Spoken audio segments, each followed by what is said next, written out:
The weird thing about Dementius is, as opposed to other end bosses, so ignoring Gallywix, because Gallywix was, the intention was that you couldn't really know what it was until you got there. But even other bosses like Ansarek, you were not sure what that boss was going to look like. It was really hard to visualize it, like looking at it. Like so many things could have gone different ways. Like right up until the tier, the portals that go on each side weren't even portals in P2. The tank swap side, there's a tank mechanic, and like things were just constantly changing. Dementius, I would say, as opposed to most end bosses, is really easy to understand. I feel like how the fight plays out, and if you were to draw on a raid plan, maybe not exactly what you do because you don't know the timings of everything, like how often you get certain things, but if you were to just break every individual mechanic down and be like, here's how you'd probably deal with that, I think it'll end up being pretty close to how you would deal with those things. And then it's just a question of what combos of things do you get and stuff like that. That's not common. Like on most bosses, you don't even really know what a mechanic will look like. I feel like on this one, they're all very easy to understand, but they're very hard. Like,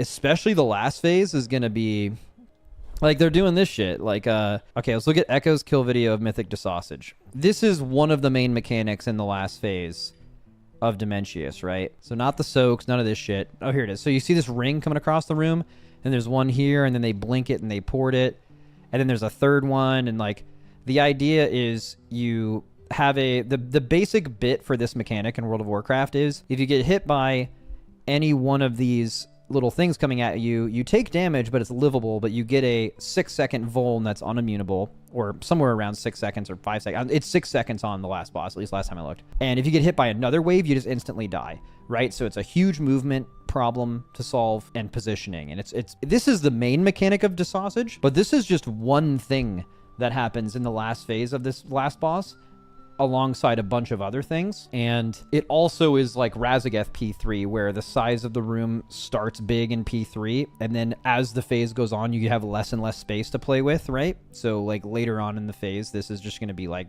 probably really challenging. So, but the thing is this is easy to visualize, but it's like this in combination with some of the other stuff that's going on is just definitely going to be insane. It's going to be crazy.